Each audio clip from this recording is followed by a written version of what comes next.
Hey YouTubers, it's your boy Kyle Austin once again with another great podcast.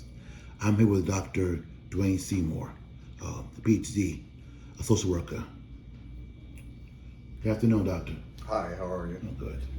First question is, why don't black men and women get along anymore? I don't know you can make that kind of comment.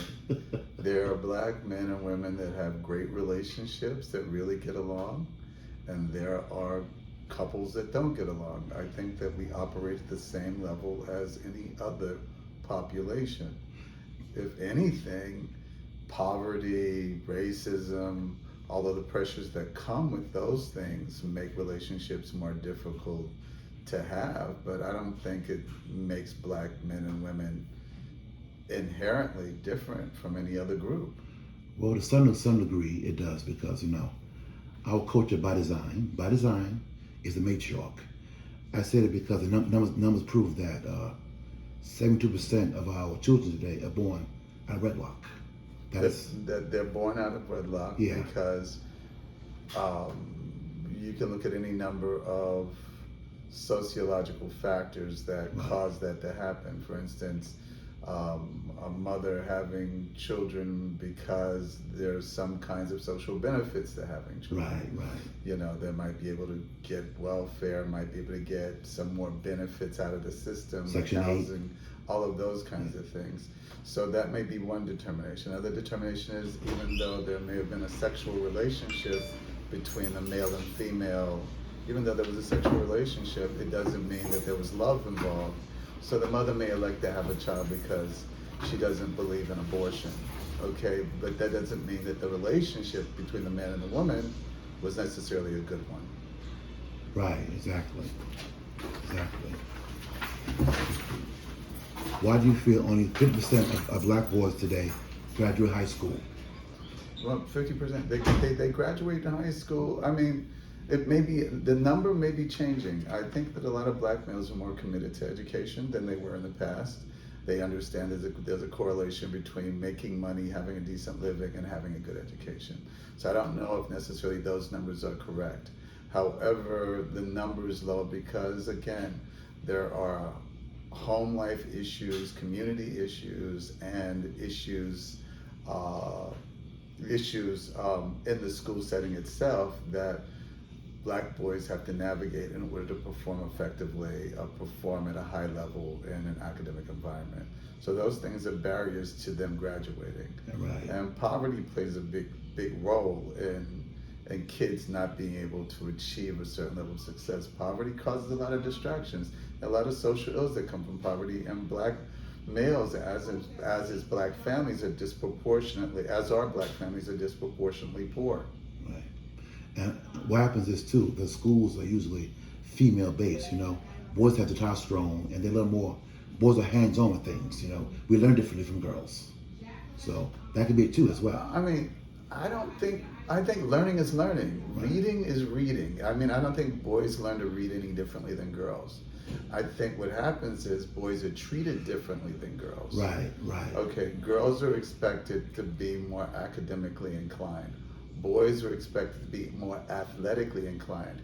If we impose the same kind of values on boys would rise to that occasion. I mean, you wouldn't have a Martin Luther King. You wouldn't have all the black male achievers that we have if it weren't for the fact that their families were very involved in their education. Right, family, important family. Right. Yeah. Why do you feel black men date out their race? Black men date out the race. I mean, some black men date out of the race. Some black men prefer only black women. I, for one, prefer only black women, women of African descent. Black men that date outside of their race, I mean, for whatever reasons, tend to connect better with women of a certain type. And I don't know if necessarily race is involved, but they want to be treated a certain way, and their egos want to be stroked in a certain way.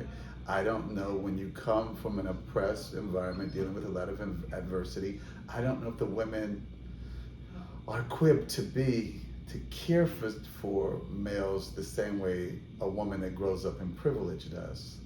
Right, right. So, so some black men, some black men have mom issues. But I think that, there are a lot of ego issues that come with being a male. Right. And I think that women that grow up in privilege know how to deal with, An alpha male. yeah, probably more so. I know how to deal with men in general. Right. As right. opposed to somebody that grew up in a single parent household that's never had a male around.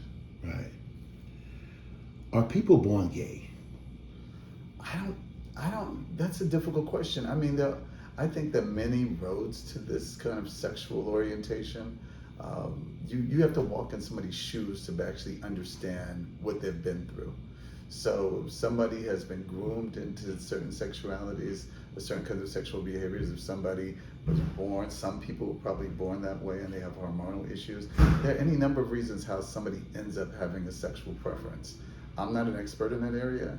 I just think that what's best is no matter how somebody ends up being whoever they are, they deserve respect, kindness, love, and support to be the best persons they can be.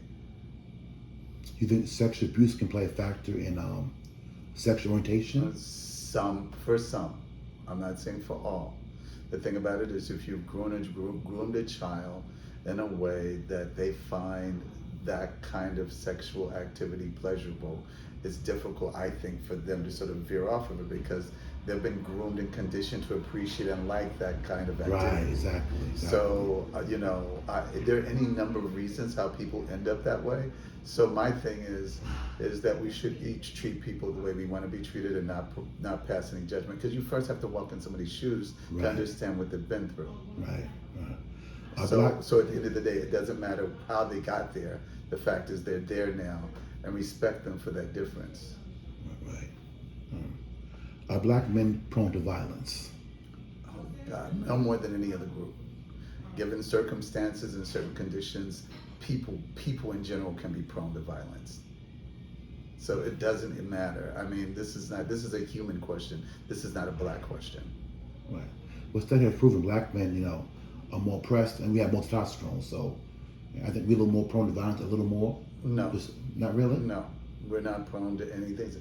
We're human beings. We have certain physiological traits that are the same as everyone else. I mean, maybe there are pressures and stresses and issues that are different in our community and other communities. It sure is, because yes. we're constantly dealing with issues of race and police brutality and family issues, and we grew up in single parent households. There's a whole lot that goes on with us. So I don't necessarily think we're inclined to any more violence than any other group. We're just human beings trying to survive on this planet. Okay. 2 more. Why do some black men leave their families? Go